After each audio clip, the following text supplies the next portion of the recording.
up? It's Cinema Shogun here, and over the past couple of days, there's been a lot of talk about these traffic stops, about Bryan Kohberger and how he got pulled over twice in Indiana. We even saw the body cam footage.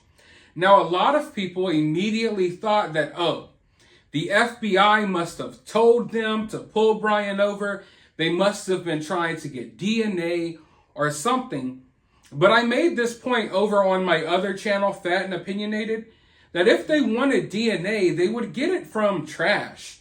Like, have you ever seen a movie or a cartoon where, like, someone's dropping off some mail in one of those big mailboxes and there's someone inside waiting for the package or for the mail? Think of like an FBI agent in the trash can at Burger King, getting trays of trash dumped on his head, just waiting for Bryan Kohberger's trash to come down. Well, we now know that they did not get the DNA from these traffic stops. They had some DNA that was on a sheath that they found at the scene. And then they went and dug through Bryan Kohberger's parents' trash and matched DNA that they found in the trash to the sheath. So yeah, they used trash. They did not have to do that in these traffic stops. I didn't personally think that they were tied in together, but then reports came out yesterday that the FBI directed Indiana Police Department to pull Bryan Kohberger over so they could get video of his hands.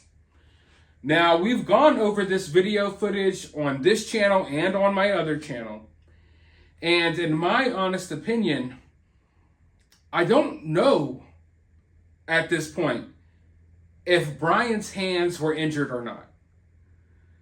In the first video we got, which was really from the second traffic stop, for a moment, the moment that we got to see Bryan, because for the most part, the body cam is just focusing on the car door. So if they really asked the Indiana Police Department to pull Bryan over to see his hands, that second traffic stop, they didn't do a good job because the camera is pointing at the door. But we get a glimpse of Bryan's arm and it looks like there may be a cut on his arm.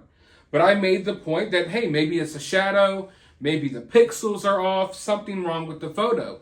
Now, in the second body cam footage that we get, which is really from the first traffic stop, I do not see that same mark on Bryan's arm.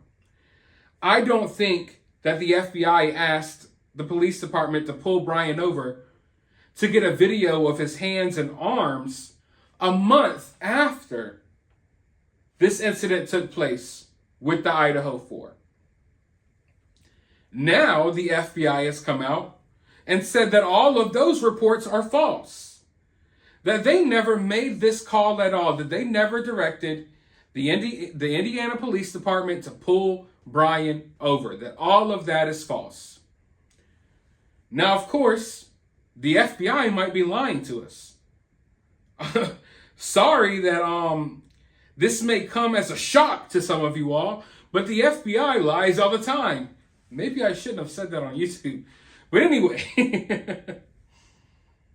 I think there's a strong possibility that these traffic stops had nothing to do with anything. But I think there's also a strong possibility that the FBI did direct them to make these traffic stops, but they don't want that information out there. But I don't think it was to get any DNA. I don't think it was to look at his hands. If the FBI did direct them to do this, I believe maybe they wanted to see how Bryan would react. Okay, let's see if we pull Bryan over, if he'll run. And then we could bring Bryan in from eluding officers, hold him on those charges until we slap something else on him.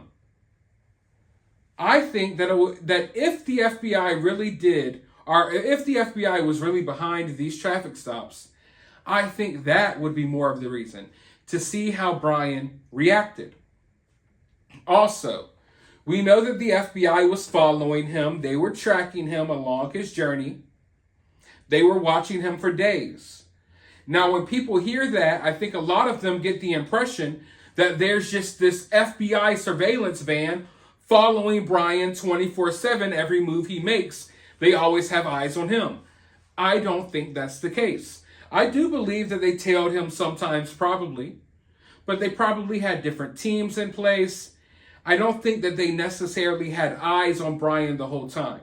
I believe they surveyed him through different means of surveillance, as well as followed him around, but I don't think that he was followed the entirety of his trip. Therefore, I think there's also a strong possibility that maybe these traffic stops occurred because maybe they were experiencing some type of technical difficulties on their end.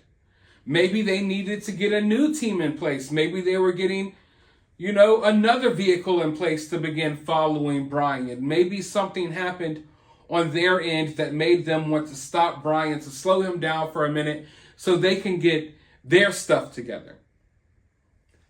But like I said, we don't know for sure. And the FBI is denying it.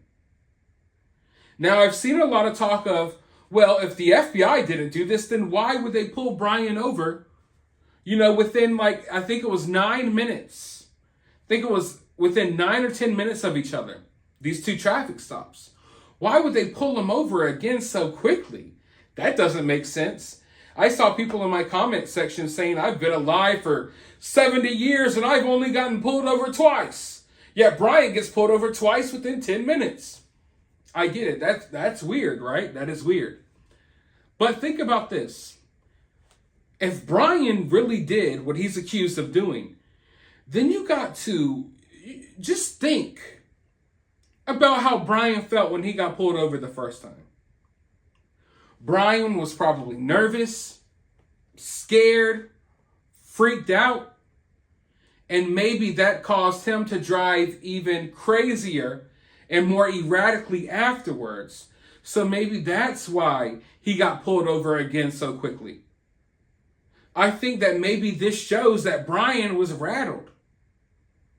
Bryan may have tried to play it cool, calm, and collected while he was talking to the officer, and while his dad was revealing way too much information, Bryan's looking at his dad like... At one point, I literally thought that Bryan was going to reach across the seat and throat chop his dad right in the Adam's apple. Because his dad was just like... Bryan's trying to talk about, I think, going to get Thai food. Oh, yeah, we're going up here. And his dad's just like, we're coming from Washington State University. We're going to Pennsylvania. Yeah, Bryan went to Washington State. He's just revealing everything.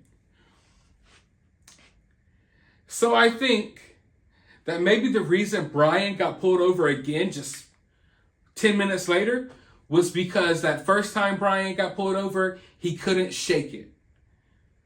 Started driving faster, his mind is racing. And I can tell you right now, sometimes when you got a lot on your mind, it's like the road almost isn't even there anymore. It's like you're on autopilot. You know what I mean? So Bryan's probably driving crazier after the first time getting pulled over because he's got all of this stuff going through his mind. And his adrenaline is running. All of that. He's pumped up. You get what I'm saying? So I think that's a strong possibility as well. Maybe we'll never know. Maybe in court, the details will really come out. But for now, the FBI is denying any involvement. But I wouldn't be surprised if they were involved in it as well. Let me know what you think happened down in the comments below. While you're down there, hit the thumbs up button, hit the subscribe button, ring that notification bell. And I will talk to you all in the next video.